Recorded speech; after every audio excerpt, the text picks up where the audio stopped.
Welcome to the Discovery Doc podcast, where we advocate for optimal wellness and reducing everyday toxic loads, no matter where life takes you. I'm Dr. Cece, doctor in nursing practice, self-proclaimed toxin tamer, and a crunchy mama. I'm Anna Kate, a medical mystery overachiever and your discovery liaison. Join us on this exciting journey as we explore the world of holistic health, cutting-edge research, and practical solutions for a healthier life. Together, we'll navigate through the complexities of wellness, sharing valuable insights and expert advice. Tune in to the Discovery Doc podcast. Get ready to be inspired, empowered, and discover a whole new way of looking at your health.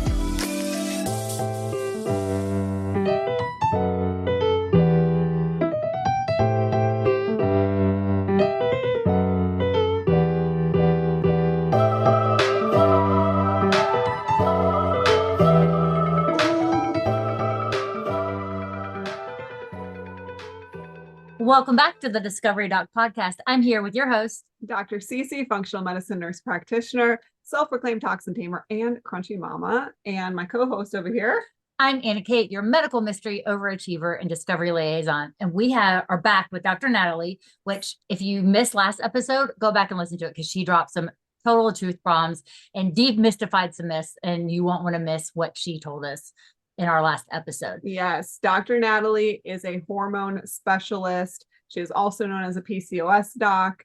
We talked a whole bunch about PCOS last time, but she is so much more than that. She is truly all things hormone related and using a more holistic approach to conquer things like infertility and hormone imbalances. So we're just going to jump right back in. Dr. Natalie, thank you for being here. Anna Kate already is interrupting me. I am, because I have a question because I want to know what's in her cup.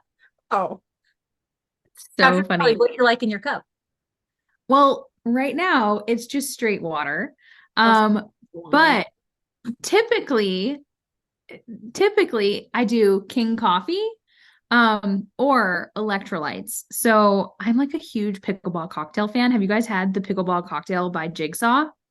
No, can you please tell us? Yeah, subtle plug for Jigsaw, right? I do a half a scoop of that in the morning before my morning walk with colostrum. Mm-hmm. It has made a huge difference for me, energy-wise, skin, all the things. But yeah, I do a big glass of water, colostrum, and the pickleball cocktail. I add a little bit of a little more salt. I do a pinch of salt with it. And then I'll drink that right away. And then it's water all day or King coffee. Amazing. And for those of you who don't understand colostrum in this sense, it's awesome immunoglobulins that are so good for gut health, for immune health. We use them all the time too. There's a tons of different types out there, but that sounds like an awesome morning drink. Mine started off with I'm not even gonna say it. We gotta know.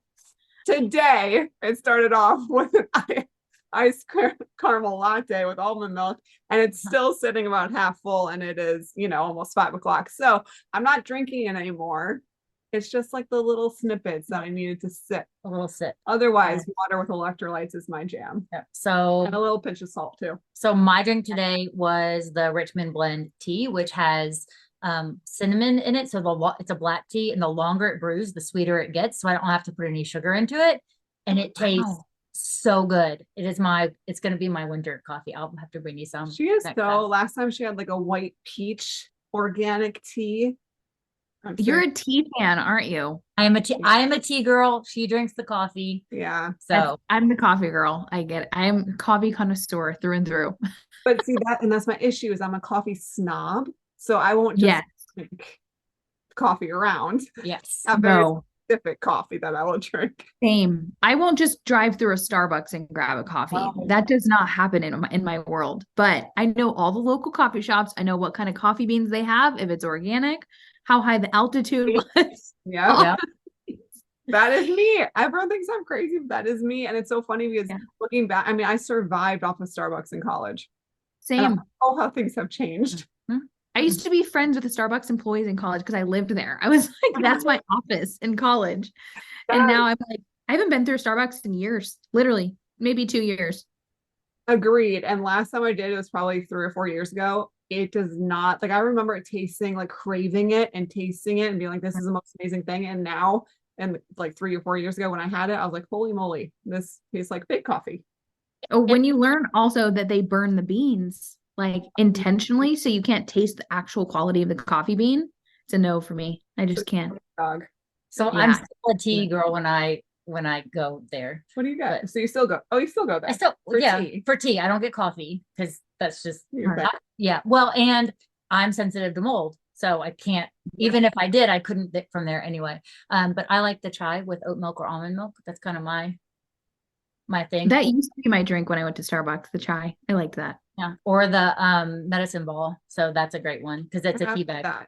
Yeah. So Anyways, now that we've got all that yes, settled, I wanted to know what's in your cup. It tells you a lot about people it of what they does. have in the morning and what their go-to drink is. So It- I want to know. It absolutely does. I hope I passed the drink test. Of I course, think we did. we cannot yuck yums. Like No. no matter what is in your cup, that's how you start your day.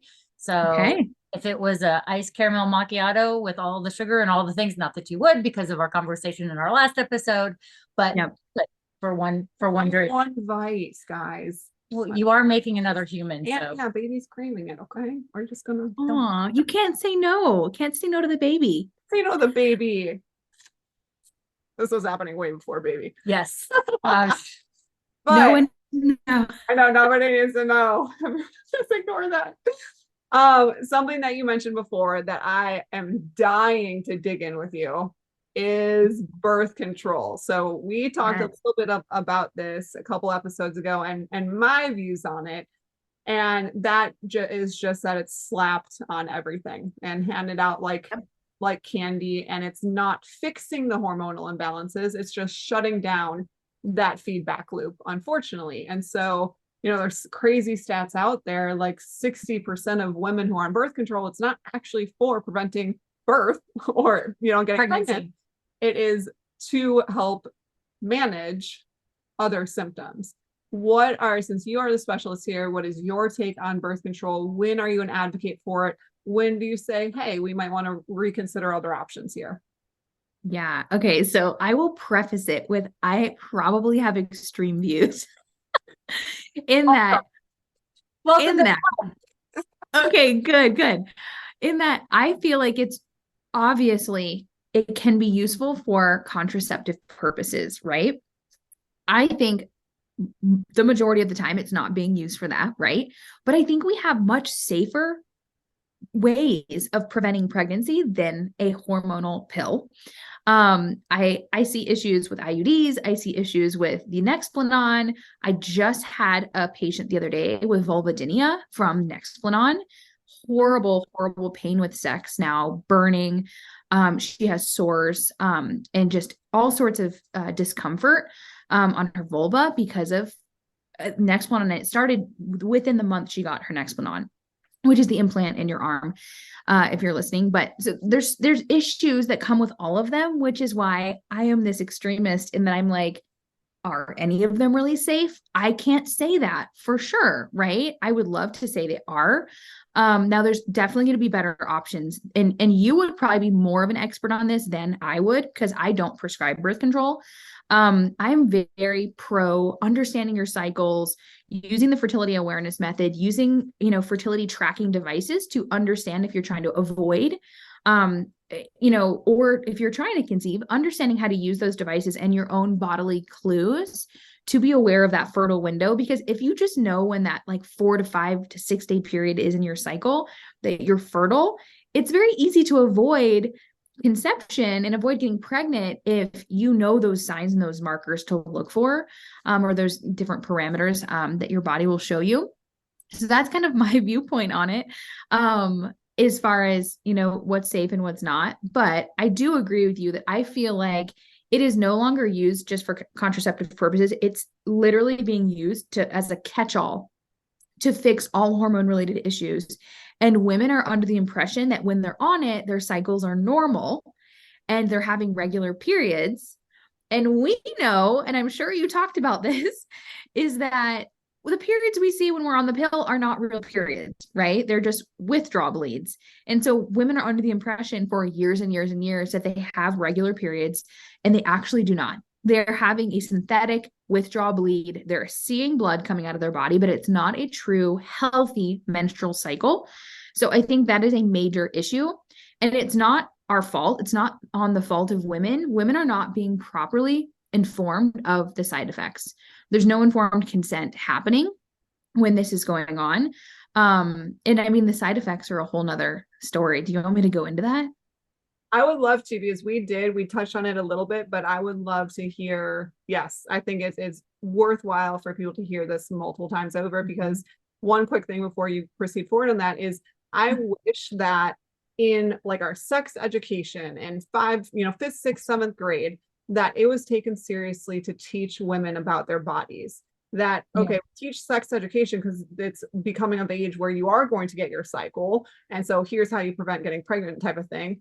But why not use that time to grab girls and say, hey, this is what your body naturally does. This is the timing of it. I have grown women who don't understand that a cycle is 28, 30 days. They think their cycle is when they're bleeding. And that's understand when they're ovulating. And it's not until you really get to more, thinking about having children that now needs to be on the forefront of learning, oh, this is when I ovulate. Not everybody ovulates on day 15. I ovulate on 21, but it's about finding that knowledge about your body, and girls just are not exposed to that. And so they're just set up for failure in terms of understanding how their bodies operate, and therefore they can't regulate it when it comes to avoiding getting pregnant. So I would love to see that education implemented way earlier in the system. But yes, please dive deep into the side effects of birth control. And I'm such a huge proponent that anybody who is being put on it should be read off. Hey, these are the risks. This is what can happen, and it just doesn't.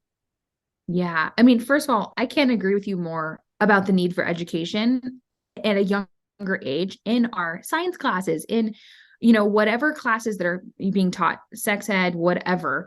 We had classes in high school that barely taught us anything, right? But this should be taught even younger, I think, in an appropriate manner, obviously. But girls and women of all ages just do not know about their bodies and what's normal and what's not normal with their bodies. I mean, I didn't even know, as almost a doctor, I didn't even know a lot of the things I know now. And to me now it's common knowledge, but I look back and I'm like, I didn't know this when I was an undergrad, I knew very minimally. Like, I didn't get off birth control till I was 22 or 21. So I was on it, maybe it was 22, on it all those years. And I didn't know that, I'll go into the side effects because, I didn't know that migraines that I was having on a regular basis were driven by the birth control pill. I didn't know that these mood swings I was having were driven by the birth control pill. I didn't know that, my cycles were significantly heavier than they needed to be, or more painful than they needed to be because of the pill. I also didn't understand that I was taking a synthetic hormone. So there's so many risks in itself that come with synthetic hormones if they're not used properly, right? But I think the biggest side effects, to think about are things like micronutrient deficiencies, which can be lifetime or longer term issues, right? If they're not corrected, they can be lifetime issues. But those micronutrient deficiencies have a ripple effect into every area of our body, from our thyroid to our blood sugar to our digestion, our ability to make stomach acid, the way our brain operates. Our micronutrients they impact every single function in our body, and cofactors in our body and things like that, all these biological processes. And when we don't have enough of those nutrients, it's really hard for our body to just function at a normal capacity. So in my case, I was thrown on birth control at 14 because of the symptoms I was having, which were PCOS. So what I'm seeing in the PCOS space is that birth control is masking a lot of the symptoms of PCOS. And a lot of women are not even aware they have PCOS because of the birth control pill. If you want to hear more about PCOS, go listen to our last episode. But that's an issue with the pill in itself, is it's masking other issues. Women think that they're okay and their hormones are normal, their cycles are normal, and they're just really not. Another thing it affects is obviously the integrity of our gut and our gut health. And that is the epitome of our immune system, right? Everything starts from the gut. Our mental health, our neurotransmitters, everything kind of originates from this microbiome in our gut. And when that's disrupted, it's going to cause problems all throughout the body. Thyroid hormone conversion is largely happening in the gut and the liver. And when those areas are affected and disrupted, this can affect other processes in the body, which can in turn affect ovulation and pregnancy rates. And indirectly can be potentially causing fertility issues. It's maybe a stretch to say the birth control pill causes infertility, but if you look at it from kind of a broad lens, it potentially could be, with the ripple effect of what's happening from micronutrient deficiencies to gut related issues to thyroid related issues to ovulation dysfunction.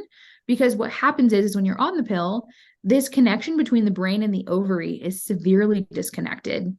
And women have a hard time reestablishing that connection, sometimes for up to a year or more.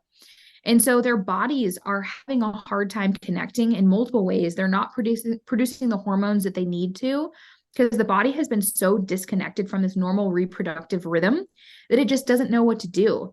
And so a lot of women are being told, stay on the pill until the month you want to get pregnant, and then you're your most fertile, which is just not true at all from what I am seeing across the board. If you're on the pill and you're listening to this, you need to give yourself at least a year off of the pill. I always say at least a year, because you've got to rebuild, you've got to repair that gut lining, you've got to, replenish your nutrients. You have to do all this stuff, replenish B vitamins, which are severely depleted by the pill, and zinc and magnesium. And so you really need to give your body a period of healing. And that's just not promoted in the conventional space I'm seeing at all. Women are not being told they have to do this. So those are some of the impacts that I'm seeing of the pill and side effects of the pill that really aren't being talked about. And then obviously more severe ones, stroke and pulmonary embolism and things like that. And the risk of depression, is it like I think it's 2 or 3-fold higher in women that are on the pill. Yeah, it's 3-fold. Yep. It's significant.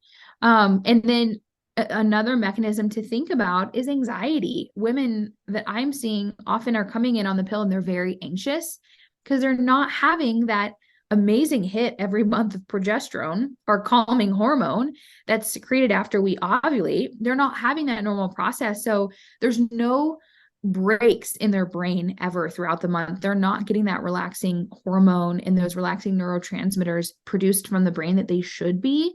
Like GABA, for instance, which calms us and makes us really relaxed in that luteal phase of our cycle. So I think it's really causing a plethora of issues that women just don't even realize, and that doctors maybe don't even realize at this point either. Yeah, I completely agree, because oftentimes when women are getting on birth control, most of us start in our teens. And so at that age, you're not asking certain questions. And so by the time you get to mid-20s, it's just a normal thing. You have to go re-up on your birth control, and it's just a normal thing you've been on forever. And that's how your body deals with it. But I don't think that enough women understand what it inhibits in the body. Like, to women, girls that are put on it, it's like, okay, I won't get pregnant, or okay, it'll help me not have as heavy of periods, or for acne. That's right. Oh yeah. For some of them, pre-adolescent teens are put on for acne. Acne, right. And it's like, hey, it will help with acne, but it's not taught. But what is it shutting down? And so when you go to stop that birth control, your body has to literally relearn how to synthesize those hormones, how to pull them into the cells, how to utilize them. And it doesn't just happen overnight. It depends how long that woman has been on birth control, what their, metabolism is like, or their genetic factors are like. But that is a little known fact too. And I also think it's not taught enough how important actual ovulation is to the body, that it's there for a reason, where it's protective, it helps us. And when we suppress that for 20 years of our life, what implications does that have, later on? So I loved all of that. I'm here for it all. Moving on a little bit more so, I want to talk about just in general, women's health in general, with helping to maintain healthy cycles. What are some super simple changes that people can make, that women can make in their daily lives to improve their overall general hormonal health? Yeah. first and foremost, is get rid of conventional menstrual products or feminine care products. So a switch to organic tampons, first and foremost. I have noticed that just by having people do that, it reduces their period pain and their cramping right off the bat.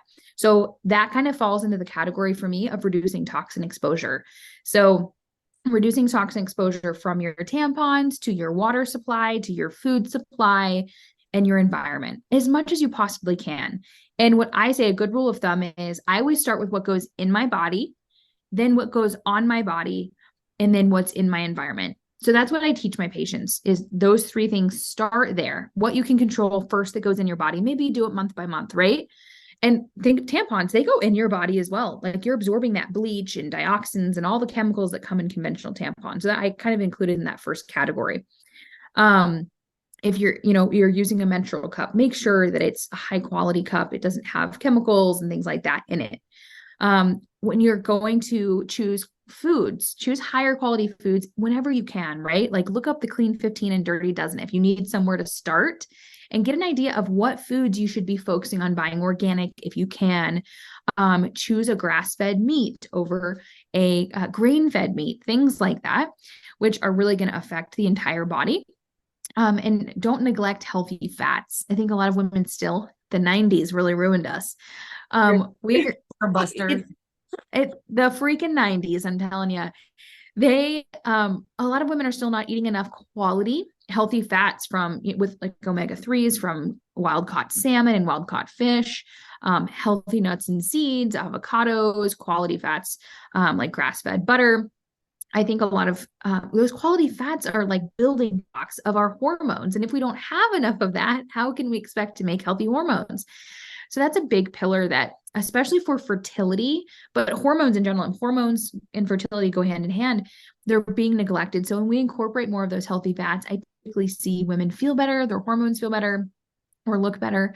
And then really prioritizing rest. So making sure you're getting not just sleep every night, but quality sleep every night. So sleeping, depending on what you need, between 8 and 9 hours, dark, cold room, wearing a sleep mask, diffusing essential oils if you need to relax at night, things like that create a really nice, healthy sleep environment. I think a lot of people just look at it like a task they have to get off their list. Okay, I'm going to go to bed today. I'm going to wake up, do the next thing. I like to make it like a whole routine. Like my husband and I, we put essential oils on our backs. We put them on our feet. We diffuse things. Like we have special lighting we use at night. We wear our blue light blocking glasses. Like it's a whole process that it's so important though. Like a lot of people are just neglecting this. Standard Americans are neglecting rest, and they're not prioritizing it. And then understanding that if you are tired, not to push too hard, not to push yourself through certain phases of your cycle before you start your period. You might need extra rest. You might need extra nutrients, and that's okay. And then the last thing really, I think, would be reducing stress as much as possible. So this might look like stressful relationships. This might look like stressful jobs. This might look like taking things off your plate that are creating financial stressors. We talk about this with our patients. Like we had one gal that was working 3 jobs, and we're like, do you financially need to work 3 jobs? And she's like, no. And we're like, we're going to require you get rid of one of them if you want to continue. Adequately necessary to stop. Yeah. We're like, you cannot work 7 days a week. Like this is not happening. She was a mess. She was a complete wreck. And we're like, you need to take a stressor off of your plate, right? Toxic relationships are just as toxic as toxins in our environment. Mm-hmm. So evaluate. This is something I actually did to heal my hormones. It sounds ridiculous, but my husband and I went through a phase where we cut out basically, and this is in my husband's early part of his mold journey, we cut out basically everyone from our lives. Everyone in our circle that was not contributing to our health, our happiness, our longevity.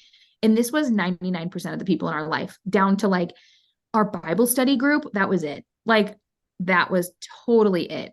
And so what we did was we started to cultivate and build new relationships after that, that went along with our core values and our health values, because having friends that are pressuring you to go out and drink and stay out late and do these things that just don't serve your long-term goals, or let's say they don't eat like you and you feel pressured around them to eat unhealthy inflammatory foods, sometimes you either need to set really healthy boundaries, or you need to evaluate those relationships and think, is this really a relationship that's going to lead me to the next phase of my health journey that I want to be in, which ultimately is going to contribute to longevity, fertility, hormone balance, whatever it may be. So it sounds harsh, but there's nothing more important than you and your health. You can't buy that back. You can't get that back. So it's really important to evaluate those relationships in your life, in your circle, and make sure that they're not causing you more problems than they're worth.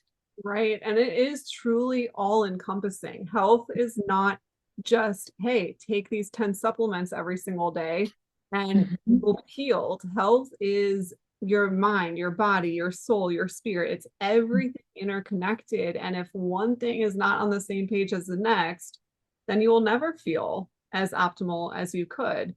So I totally agree with it. That must have been extremely hard to do, though, because I think so many of us, we continue with relationships because they're what we know, they're what we're used to. We've had that friend for 20 years or whatever it is. So I love that. I love that point that you guys made it an effort to prioritize yourselves in that sense, even if it was a very, very difficult decision. Yeah, it was hard. It was lonely and it was hard. And it took a couple years to rebuild new friend groups and stuff. It didn't help that we also moved across the country in that time, but it did. Maybe it did help. It's the best thing. It's the best thing. We actually moved across the country after that, but it's the best thing I think we ever did. And looking at our inner circle now, like the quality of the people that we have in our lives now, I would never want to trade these friendships. And they're totally different. The relationships are totally different. They're stress-free. They pour into me just as much as I pour into them. And that, it really affects your health, right? So it's something that can't be downplayed. It can't be, underestimated about how toxic people can really affect your health.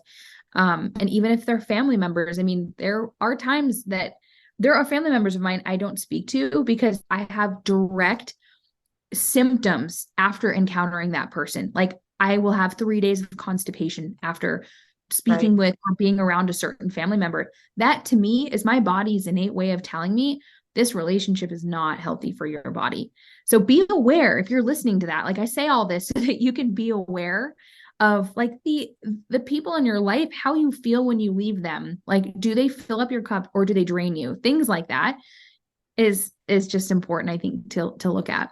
Yeah, I told her the other day, I'm thankful for her that I get to pray with her as much as I pray for her. So that's really important. Yeah, but it is very important to have that community around you where we can also have friends that are not, like I have friends that are not on the same page as I am whatsoever, but we have bound, like they respect my, preferences and things that I do, and they don't pull me in a direction where I don't want to go. Yeah. And that works for us. But then it's equally as important to have a community around you who is lifting you up, who is pushing you, challenging you into a new direction that you do want to go.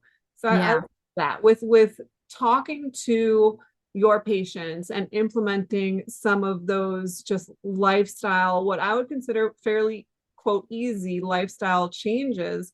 Are you seeing impacts on their hormones, on their fertility, just by making those changes? Yeah, totally. And like you said, they seem simple and easy, right? But if you really get into the nitty-gritty with the average person, they're not doing all of those things. Even us, like we're not perfect with those either. We have to actively work on those. But yeah, I have noticed that like I'll run a Dutch test, for instance, which is a hormone test. I'll run a Dutch test on someone, let's say a year apart from them quitting a stressful job, and their cortisol pattern and their hormones are drastically different. And the only major change we made was they changed jobs, or I mean, a big one is women getting out of toxic marriages. I have literally seen women not be able to get pregnant because they are in a toxic, abusive relationship.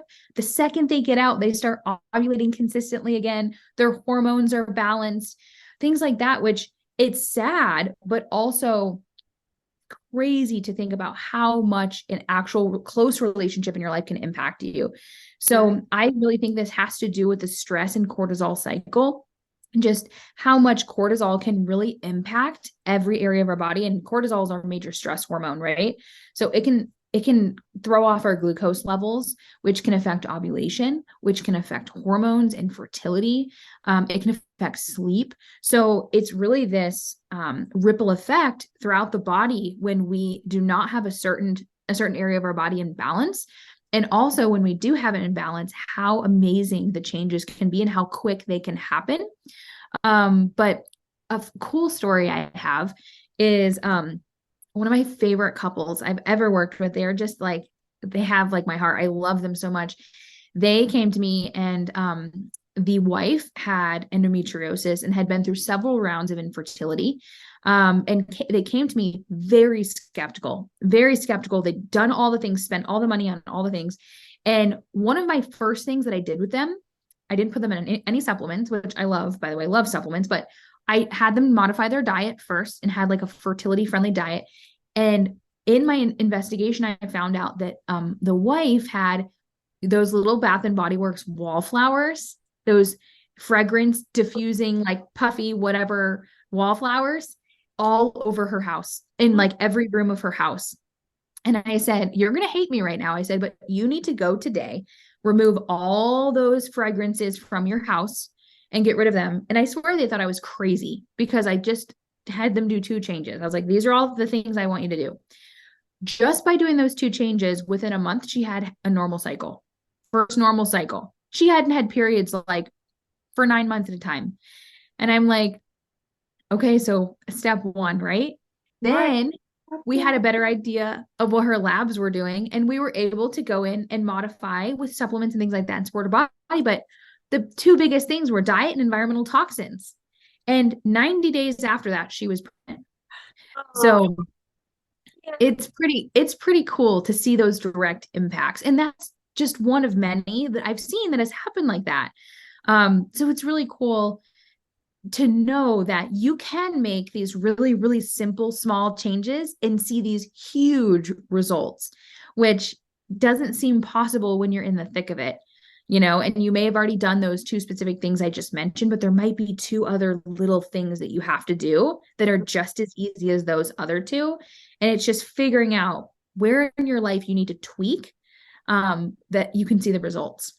And I'm noticing a pattern in these episodes so far. I know, right? and finding toxins.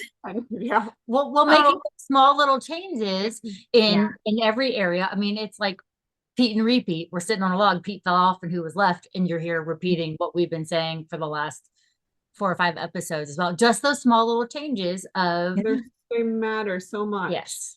And I think that it's just really great for people to hear because it can be very overwhelming when you're in the thick of it. It can be so overwhelming if you've been trying to conceive for, a year and a half, and just knowing and being given hope that, hey, other people are there too. You just have to find the right person that can help navigate what is your thing. What is the thing that is holding you back specifically, and navigate all aspects of that patient's life to then help their hormonal health. I mean, it's absolutely massive.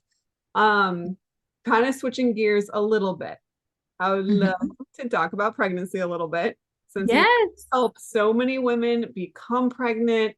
And are most of those women, for starters, are most of those women who struggle with infertility, then start working with you, and the goal is to conceive? Is that usually where you catch women? Yeah, for the most part. It's sad to say, but we are usually the last stop. We are usually the last train stop people come to, and they are pretty discouraged, but at the same time open to try anything because they've already done it all. But yeah, that is kind of the state that they're in when they come to us. They have usually been through a couple rounds of fertility treatments of some kind, and they've been diagnosed with infertility, or they're trying naturally on their own at home and it's just not working. And they're proactive and smart enough to know something's just not right. And I love those clients that they just know, I want to go the natural route first and figure out, are there these simple little tweaks, or do I have to put my body through 5 rounds of IVF to find out that I just need to unplug my wallflowers? You know what I mean? Like it's so simple. It is so simple. It really can. It really can. And I mean, there's, once again, no fault on women. This conversation should be had at their first fertility appointment. It should never have gone beyond that, in my opinion. But that's just not how conventional fertility is, unfortunately. Unfortunately, yeah. So then on the flip side, do you have then women also coming to you who have been through multiple rounds of IVF, and you're evaluating those women and you're like, okay, we are going to start from here and just re-look at you. You know, what I say to patients is my job, once they get to me, because it's very similar, is to look at what nobody else has. Yes. To find out, what are we missing here? Because there's clearly something missing if you're still symptomatic or things aren't, you know, optimal like they should be. So when it comes to pregnancy, get your best kind of general tips on what to avoid, what to implement. How can we generally set ourselves up for success when pregnant? Yeah. So I love that question. Doing all the things we already talked about, all the simple changes we already talked about a few minutes ago. Having a really good support system around you who's going to help you implement those changes. There is a drastic difference between the couples I work with that have a supportive spouse versus a non-supportive spouse. Hands down. Your support system, whether it be your mom, your friends, your spouse, they have to be on board with what you're doing, whether it be the natural route or diet and lifestyle changes. You have to draw some hard lines there with people. The next thing to do is make sure that whoever you're working with, you are doing a thorough hormone workup before pregnancy. So this includes, which I'm sure you do this, checking all of the precursor hormones, the sex hormones themselves, stress hormones, looking at the thyroid completely, looking for autoimmunity, things like that. That can all impact fertility. And that is just 100% not being done across the board at fertility clinics. Like, people come in and they say, I can't get pregnant. I've had all the testing done, all of it.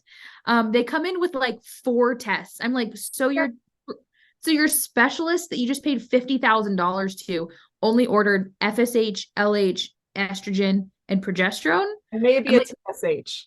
Yeah, maybe a TSH with reflex. Like, I know you have to order more than that. It drives me nuts. They're like, all the most, thorough panels done. And I'm like, what? Yeah. Oh yeah. I was like, yeah. And what day did you go get them? A random day of your cycle. Yeah. Okay. That drives me absolutely crazy, because so much time is being wasted for these couples who just don't have a practitioner that cares enough to do the work, or like they're already paying out of pocket for a lot of it. Why not just order the extra labs, right? Why not look at that? That is quite frustrating to me. In school, let's do better on the patient side and on the practitioner side, please. Let's do better. Yeah, 100%, 100%. There was another big one I was just going to tell you guys about. And now, a word from our sponsor. The kids are back to school, and this means in addition to homework, they will also bring home those nasty classroom germs. Protecting the health of the entire family is key, and so too is taking a preventative approach. I trust Stellar Biotics for daily immune and gut health support. With 20 years of science behind their metabiotic and probiotic supplements, Stellar Biotics produces all natural, proven, safe, and effective supplements for everyone in your family: children, nursing mothers, and even pets. I trust them for my own family's immune and gut health support, and I hope that you consider them for your family too. Learn more at stellarbiotics.com and use coupon code DrCC10 to get 10% off of your purchase. It'll come to me. It will come to you. Implementing things to avoid getting pregnant, being pregnant, anything in that realm of the universe. What I was saying, while you think, is that a big part of that is that we aren't taught these things in school. How I practice now, I was taught obviously I learned a lot in school, but it's the bare bones of what I utilize now. It's anatomy, physiology, pharmaceutical stuff, pharmacology. But outside of that, like how you have to integrate each system together and how everything works together and how I interpret labs now is not what I was taught whatsoever. So, Yeah. I mean, that's a loaded topic, but I truly think that there's not enough practitioners practicing how we do because we're just not taught it. It's not the norm. And something has to lead you to that side of medicine. Yeah. I mean, you made me think of a couple things there. If you just go back to a physiology textbook, which, oh my gosh, my husband is such a nerd. He used to walk around for like years with our physiology textbook into practice, like when we were in practice, and he'd be like on page 212. I'm like, oh God. But understanding physiology, like if they went back to that, they would understand how severely they are misleading people and what they're missing. Right? If you just look at how hormones are made, where they're produced, look at the cycle of hormones. Like, what are the pathways that are in the body that are happening with hormones? Backtrack and then figure out where the problem in the system is. Where's the kink in the hose? I always tell people. So that's not happening. What I was going to mention previously too is some tips to get pregnant and have a good pregnancy beforehand is actually understanding your cycle, understanding the different phases of your cycle and what your body is doing at each phase so that you can get pregnant naturally and on your own. A lot of times what I'm seeing is even in conventional fertility clinics, they're having women come in at the wrong time of their cycle. They're not having them track cervical mucus. They're not having them track their temperature patterns, nothing like that. So they're going in for these procedures at the wrong time in their cycle for them. So like you mentioned, I think we don't all ovulate on day 14 or 15 of our cycle. It could be day 12, could be day 20. A lot of women with hormone imbalances and PCOS do ovulate later in their cycle. I'm like a consistent day 18 or 19 ovulator. I ovulate every month, day 18 or 19 or 20. Never been a day 14 ovulator. So a lot of times people and couples in general are not actually struggling with infertility. They're struggling with the knowledge or the lack of knowledge on timing for conception, which you've probably seen that happen, which is sad to me, but also some of my favorite cases to work with because I can solve their problem quickly and effectively and very affordably for them. But those are things. And no matter what program I'm teaching, I am teaching about how to understand your cycle because across the board, no matter what hormonal issue you have, you need to understand the different phases of your cycle and what your body is doing at each phase and how to identify that. So I think that's pivotal. That's pivotal in general for anything. But also having a good pregnancy. I think that was back to your original question, tips for that. And I've never been pregnant, so I'll preface it with this, like you might be able to give more advice on this part and I'll let you speak to this too. Yeah, exactly. I think really focusing on nourishment during pregnancy is so important. Like listening to your body and giving it the things that it craves. The body is super smart. I noticed that women crave certain foods that they need during pregnancy. So like you might crave red meat more during pregnancy. You might crave dark chocolate. That might mean that you need more magnesium, things like that. Understanding what your body is needing at that moment. And then really replenishing with minerals. The body needs minerals, needs iron. Our iron needs are severely increased in pregnancy. So we need to eat more iron-rich foods and things like that. I love the book, Real Food for Pregnancy. I'm sure you've read that or have it. That's a great place to start is just understanding what your body needs. But then also understanding that pregnancy and birth in general is not an emergency and it's a normal physiological process and that you don't have to be scared. I think that's a big one. You don't have to be stressed throughout your pregnancy. You don't have to be scared. And kind of pooling your resources during pregnancy, it can be really helpful too. Yeah, absolutely. And to your point, taking what your body needs, that also means not just food, but rest versus exercise. You know, especially for us women, I think we are caught in a society, especially as working women, where you are go, go, go, go, go, and you have to overperform and you in order to stay kind of on par with your peers. But it's especially important. I love that you said this earlier about women's cycles in general, that there's part in your cycle where you're meant to kind of take a rest, like slow down a little bit, take time for yourself. Well, that's also pregnancy too, in that if you feel like your body is becoming depleted, girl, slow down. You know, we got to Totally. listen to our body on, all fronts of that without giving us too many details. What Yes. makes because I notice you have some pregnancy prep things as well that I'd love for you to talk Yeah. about, not just PCOS related courses, but can you talk a little bit about that? What can a patient or a client expect to learn, to how to grow, from those courses or from your services? Yeah. So something that we really focus on is the health of your body pre-conception. So I always tell my clients, course members, whatever it may be, my goal for you is not just to get you pregnant, it's for you to stay pregnant and have a healthy pregnancy. I don't want women who are having gestational diabetes and hypertension and all these issues that pop up during pregnancy that can be avoided if well prepared. They really can. A lot of them are issues with micronutrients and minerals and things like that in the body that can be avoided if there's a proper preconception screen or prep done in general. And so that is something that I really focus on quite a bit, is educating women. What does that actually look like? So in my course, I actually give them a spreadsheet of the exact labs I want them to order, and I show them where to order them. And then I give them lab ranges. So we don't want to just look at lab ranges. We want to look at optimal ranges. So I give them an optimal range that I want to see their labs at to be the best, to have the best possible outcomes for pregnancy. And then taking, a more proactive approach when they do get pregnant, I'm very adamant about them getting their progesterone levels checked frequently, very often. Yes. That about you. Yes. I am like every 7 to 10 days sending my clients to get a progesterone draw and checking HCG and seeing how their hormones are trending, because so many pregnancies, or I should say pregnancy losses, could be avoided if those steps were taken.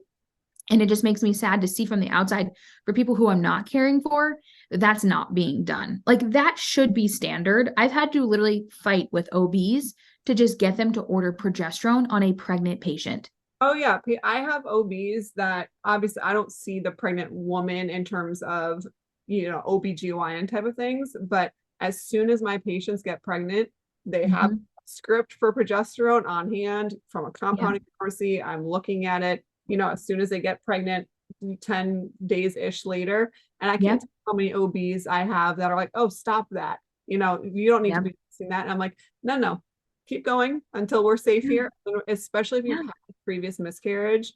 I can't do the women where it was low progesterone, a vitamin D of 15, and a folate of 3, and a B12 of 200. And I'm like, those ferritin of like 20. Yes. And I'm like, those are very easy things that if we just normalized looking at prior to pregnancy, as soon as, conception occurs, and then especially within the first 12 weeks, it's wildly easy to me and very frustrating that it's not. 100%. Yeah, I'm seeing the same exact things as you are. 100%. Low vitamin D, low B vitamins, low iron, all of that, low progesterone.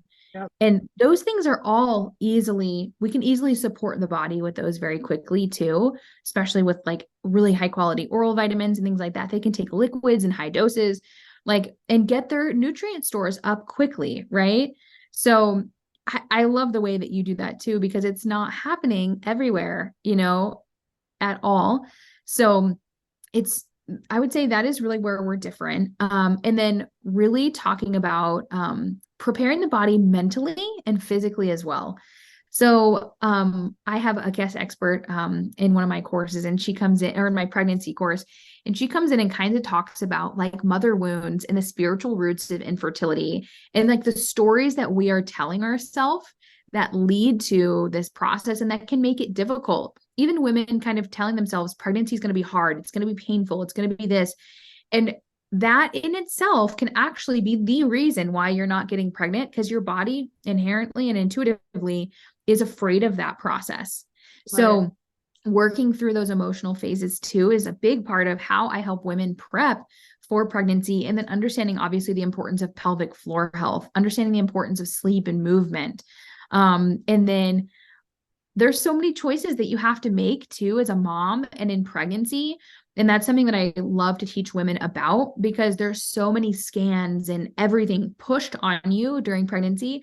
Ironically, because the things they don't push are the most important, like progesterone, but then they push scans like every 3 to 4 weeks and things like that that are unnecessary in my opinion. And so being aware and having some guidance on what you actually need during pregnancy, when your baby comes, what to say yes and no to, what to allow people to do to your baby, things like that. They're not, from what I've seen, they're not being taught anywhere that is readily available to women that they can access. And I mean, even when I first started seeing patients, I was trying to find information, and it was like, there's actually not a lot out there. Like I had to hire experts and learn things and talk to my mom friends that were super knowledgeable in these topics and pool all of my own resources to be able to be a guide for these women, because it's just not out there. It's not out there for women. Completely agree. It wasn't until I got into more of the home birth community that I learned those options. And that is massive, that there are options out there, that you do have the option to decline certain things. And if you want to decline X, then you can opt for Y if you would like to, but it's not readily known. And I certainly was not taught any of it in school. I only learned it through my home birth community, where I was like, wow, okay, this is an option. And it's actually literature based, that this can be a choice for you. That I think that's massive, to be that reference and resource for women to know, hey, you can do this, and feel empowered to make that decision for your child, instead of feeling like you're forced to do one thing because it's the norm and it's just what everybody's doing. Totally. And there's that pressure. There's that like societal pressure that women get. And I will say, like, I am the first to admit I am not an expert in everything. I bring in a lot of experts into my courses, because there is no one person who's going to know it all. And I'm the first to say I do not know it all. So what's really cool is in my pregnancy prep course, I bring in moms that are healthcare practitioners. I bring in pain-free birth experts. I bring in pelvic floor therapists, and I have them all talk about their specialties.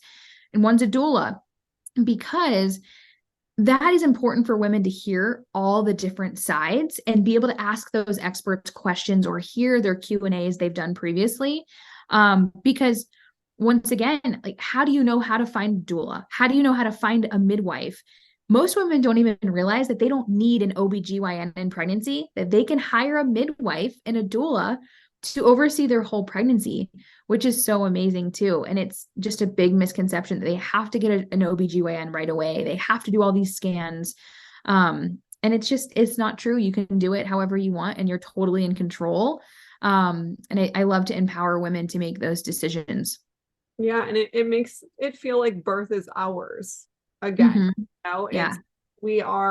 Birth is such a medicalized, if that's a word, thing now, where when they become pregnant, it's our first reaction to call the doctor, and no, I need to get in right now, like to see you, like as if there's a problem. There's like a medical emergency. Yes. Yeah. And then we rely on that medical system to actually give birth. Now, of course, it can be life-saving sometimes. Some women need that, just direction and intervention, but you should still feel empowered to be like, hey, my body's meant to go through this. I am meant to design to give birth, and I can choose to do so how I want. That is so. Outside, kind of wrapping up, outside of the pregnancy prep, give us another drop of the other courses that you offer, how patients or people can work with you directly, how they can contact you, all the goods. Yeah. Okay. So my 2 flagship courses right now are the PCOS Collective. So this is for anyone with PCOS, or if you suspect PCOS, if you're a mother of a daughter with PCOS. And then I have my Pregnancy Prep Academy, which is for all women. Any woman who plans to be pregnant in the future, is pregnant now, wants to be pregnant, all the things. That's kind of a one-stop shop resource for that. And all of that and my information can be found at my website at PCOSdoc.com. And also I'm on Instagram quite a bit at the PCOS doc on Instagram. So that's where you can find me, send me DMs, ask me your questions, follow me there. And if you would like to work with us, you can go to our website at PCOSdoc.com and apply to work with us there. We have several avenues where you can work with us one-on-one in addition to our courses, or just exclusively one-on-one if you'd like. We do take on one-on-one clients. So we would love to help you in any way we can. Amazing. Well, thank you, Dr. Natalie, for joining us and for being just an amazing resource for women who might feel like they don't have an option, but they do. Y'all know that you have an option out there, and Dr. Natalie could be someone to help you find and navigate the solution to any hormonal imbalances that you might be going through. So thank you, Dr. Natalie, for joining us. Yes, absolutely. Thank you. And as always, we'll list all of Dr. Natalie's stuff down in the show notes, so you'll have an easy access link to go follow her. Go follow her on Instagram. She's really fun to watch over there, and connect with her. If you've got questions, just connect and we'll go from there. So absolutely. Until next time, let's discover together. Hey, Discoverer, let's discover more. Find episode link in today's show notes. Follow us on Instagram and TikTok at The Discovery Doc. Connect with us on Facebook at The Discovery Doc. Like and subscribe on YouTube. Find us wherever you listen to podcasts. Visit our website, thediscoverydoc.com. This podcast is produced by Soulpreneurs Association and powered by soulsoftware.co, empowering your digital journey with innovative solutions. The content provided in this podcast provides general information and discussions on various topics related to health, wellness, and medical advancements. However, it is essential to understand that the content provided in this podcast is not intended to be a substitute for professional medical advice, diagnosis, or treatment. The hosts, guests, and contributors are individuals sharing their personal experiences, opinions, and knowledge in their respective fields. While they strive to provide accurate, up-to-date information, medical knowledge is constantly evolving, and the information presented in this podcast may not always reflect the most current research and medical guidelines. It is crucial to consult with a qualified healthcare professional or medical expert for specific medical concerns. Never disregard professional medical advice or delay seeking medical treatment based on the information presented in this podcast. The Discovery Doc podcast encourages listeners to use their own judgment and discretion while implementing any suggestions, recommendations, or lifestyle changes discussed in this episode. Each individual's medical situation is unique and may work for one, may not be suitable or safe for another.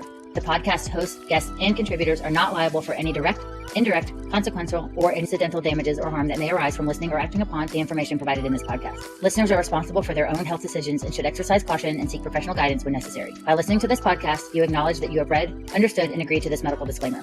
If you have any questions or concerns about this medical disclaimer, please consult a qualified healthcare professional.